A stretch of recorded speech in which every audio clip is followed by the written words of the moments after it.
നമസ്കാരം. ഹാഷ്മി താജ് ഇബ്രാഹിമിന് മാങ്ങാണ്ടിയെ രക്ഷിക്കാൻ പരിപൂർണ ഉത്തരവാദിത്വമുണ്ട്. രക്ഷിച്ചില്ലെങ്കിൽ വിവരമറിയും. ഇനി നിങ്ങളെ 3 ചിത്രങ്ങൾ കാണിക്കാം. ഒന്ന്, ഈ അഭിമുഖത്തിൽ ഇരിക്കുമ്പോൾ കഴിഞ്ഞ വീഡിയോയിൽ ഞാൻ സൂചിപ്പിച്ചിരുന്നു. നിങ്ങൾ നോക്കിയേ, ഹാഷ്മിയുടെ മടിയിൽ ചില ചോദ്യങ്ങൾ ഇരിപ്പുണ്ട്. സാധാരണഗതിയിൽ നിങ്ങൾ ഈ പ്രൈം ടൈം ചർച്ചകളിലൊക്കെ ഇരിക്കുമ്പോൾ ഇയാളുടെ കയ്യിൽ ചോദ്യാവലി ഉണ്ടാകാറുണ്ടോ? ഇല്ലല്ലോ. സാധാരണ ഒരു അഭിമുഖത്തിൽ ഇരിക്കുമ്പോൾ ചോദ്യാവലി തയ്യാറാക്കാം. ആവശ്യമെങ്കിൽ ഒരു സഹായത്തിന് നമ്മൾ ചില പോയിന്റുകൾ മറന്നു പോകാതിരിക്കാൻ കുറിച്ചിടാം. പക്ഷേ ഇന്നിപ്പോൾ ഉള്ള ഈ ചോദ്യാവലി ഹാഷ്മി താജ് ഇബ്രാഹിം സ്വന്തമായി ഉണ്ടാക്കിയതാണെന്ന് നിഷ്കളങ്കരെ നിങ്ങൾ കരുതുന്നുണ്ടോ?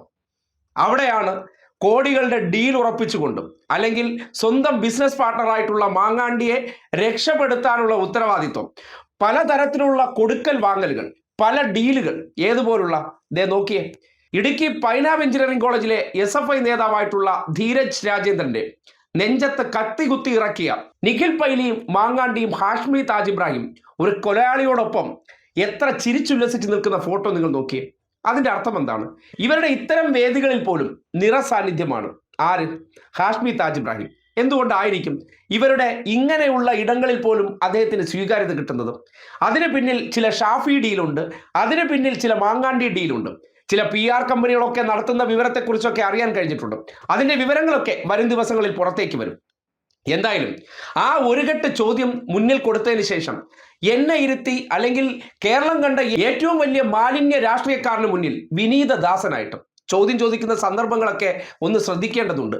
ഒരിടത്ത് പോലും മാങ്ങാണ്ടിയുടെ പ്രതികരണങ്ങൾ കേൾക്കുമ്പോൾ അദ്ദേഹത്തിന് ആത്മരോഷം ഉണ്ടാകാത്തൊരവസ്ഥയുണ്ടാകുന്നു.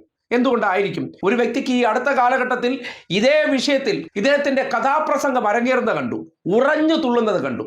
അതൊക്കെ ഒരുതരം അഭിനയമാണെന്ന് മനസ്സിലാക്കുന്നില്ലേ? ഞാനിത് ചെയ്തോട്ടെ എന്ന് മാങ്ങാണ്ടിയുടെ അനുമതി മേടിച്ചതിന് ശേഷം കാട്ടിയ ചില നാടകങ്ങളാണ്.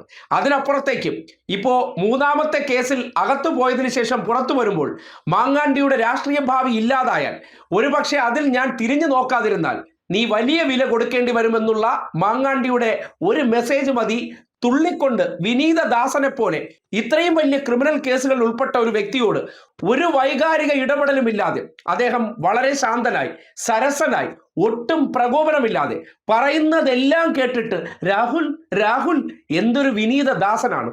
ഇത് കാണുമ്പോൾ നാട് മനസ്സിലാക്കേണ്ടതുണ്ട്. കേരളത്തിലെ മാധ്യമ സ്ഥാപനങ്ങൾക്കകത്തിരിക്കുന്ന ചില പിമ്പുകൾ ഇങ്ങനെയൊക്കെയാണ്. അവർക്ക് അവരുടെ കൂട്ടുകാർ ഇത്തരം മനുഷ്യരാണെങ്കിൽ ഇവരുടെ ഈ കള്ളക്കളിക്ക് നേരത്തെ ഹാഷ്മി താജ് ഇബ്രാഹിമിന് പങ്കില്ല എന്ന് നിങ്ങൾക്കറിയാൻ പറ്റൂ. ഇവരുടെ ചില സ്വകാര്യ ഇടങ്ങളിൽ ഇത്തരം വിഷയങ്ങൾ ചർച്ച ചെയ്തിട്ടില്ല എന്ന് നിങ്ങൾ കരുതുന്നുണ്ടോ നിഷ്കളങ്കരെ? അവിടെയൊക്കെയാണ് ഇവരെപ്പോലുള്ള മാധ്യമ കുപ്പായത്തിനകത്തേക്ക് ഇവർ തന്നെ PR പണിക്ക് വേണ്ടി നിയോഗിച്ചിരിക്കുന്ന പല വ്യക്തിത്വങ്ങളും ഇതുപോലെയുണ്ട്.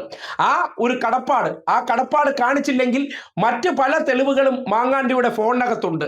അതുകൂടി പുറത്തേക്ക് വന്നാൽ ഹാഷ്മി താജ് ഇബ്രാഹിമിന്റെ ഈ പണിയെടുപ്പ് അവസാനിപ്പിക്കേണ്ട അവസ്ഥ വരുമെന്നാണ് ചില യൂത്ത് കോൺഗ്രസ്സുകാർ പറഞ്ഞ് അറിയാൻ കഴിഞ്ഞത്. ആ നിലയ്ക്ക് നോക്കുമ്പോൾ ഈ ഒരു ഇന്റർവ്യൂ അത് വളരെ പ്ലാൻ ചെയ്തുകൊണ്ട് എന്തുകൊണ്ട് ഹാഷ്മിയെ തന്നെ തിരഞ്ഞെടുത്തു എന്ന് പറയുന്നത്, നേരത്തെ അവരുടെ സ്വകാര്യ ഇടങ്ങളിൽ നിൽക്കുന്ന ദൃശ്യങ്ങൾ നിങ്ങൾ കാണിക്കുമ്പോൾ മാങ്ങാണ്ടി പെട്ടുപോയി കഴിഞ്ഞാൽ രക്ഷപ്പെടുത്തി എടുക്കാനുള്ള ഉത്തരവാദിത്വം ഹാഷ്മിക്ക് കൂടി ചേർന്നതാണ്. ഒഫീഷ്യൽ ബിസിനസ് പാർട്ണറാണെന്നുള്ള യാഥാർത്ഥ്യം എത്ര പേർക്ക് അറിയാം? അതിൽ ഷാഫി കൂടി പങ്കാളികളാണ്. അതിന്റെ PR കമ്പനികൾ ബാംഗ്ലൂർ കേന്ദ്രീകരിച്ച് പ്രവർത്തിക്കുന്നുണ്ട് എന്നുള്ള ചില വിവരങ്ങൾ കൂടി അറിയാനിടയായിട്ടുണ്ട്. അതിന്റെ ഡീറ്റെയിൽസ് ഒക്കെ വരും ദിവസങ്ങളിൽ കിട്ടുമെന്നാണ് അറിയാൻ കഴിയുന്നത്. ആ സന്ദർഭങ്ങളിൽ അത് കിട്ടുന്നതിന് മുന്നോടിയായിട്ട് നമ്മൾ അതിനെ സംബന്ധിച്ച് പറയേണ്ട കാര്യമില്ലല്ലോ. അപ്പോൾ മനസ്സിലാക്കേണ്ട ഒരു കാര്യമേ ഉള്ളൂ, ഹാഷ്മിയെ ആ ദൗത്യം ഏറ്റെടുക്കാൻ നിർബന്ധിച്ചത് മാങ്ങാണ്ടിയുടെ ഫോണാണ്. ആ ഫോണിനകത്തെ എന്തൊക്കെയോ രഹസ്യങ്ങളാണ്. ആ രഹസ്യങ്ങൾ എന്താണെന്ന് ഹാഷ്മിക്ക് പറയാൻ പറ്റാത്തൊരവസ്ഥയുണ്ട്. അത് പുറത്തേക്ക് വന്നു കഴിഞ്ഞാൽ ഈ കാണുന്ന മൂടുപടങ്ങളെല്ലാം അവസാനിക്കുന്ന അവസ്ഥ വരുമെന്ന് കൂടി മനസ്സിലാക്കാൻ കഴിയുകയാണ്. എന്തായാലും ഇങ്ങനെ ഒരു അഭിമുഖത്തിന് തയ്യാറായത് ചില്ലറ കളിയല്ല. ജയിലിൽ കിടന്നിറങ്ങിയിട്ടുള്ള വ്യക്തിക്ക് കേസ് നടത്താൻ കോടികൾ ചെലവാകുന്നത് പോലെ ഒരു ചാനലിലെ പ്രൈം ടൈം ഉപയോഗപ്പെടുത്തിക്കൊണ്ട് ഒരു അഭിമുഖത്തിന് വേണ്ടി എത്ര കോടി കൊടുത്തു എന്നതിനെ സംബന്ധിച്ച് മാത്രം ഇനി നാട്ടുകാർക്ക് അറിഞ്ഞാൽ മതി. അതിൽ ശ്രീകണ്ഠൻ നായർക്ക് എത്ര കോടി, അതോടൊപ്പം തന്നെ ഹാഷ്മിക്ക് എത്ര കോടി, അത് മാത്രമാണ് നാട്ടുകാർക്ക് അറിയേണ്ട ഒരു കാര്യം. ബാക്കി രഹസ്യങ്ങളെല്ലാം വരും ദിവസങ്ങളിൽ ഇവർ തമ്മിലുള്ള കൂട്ടുകച്ചവടത്തെക്കുറിച്ചുള്ള വിവരങ്ങൾ പുറത്തു വരുമ്പോൾ നാട് ഞെട്ടാനിരിക്കുന്നതേയുള്ളൂ.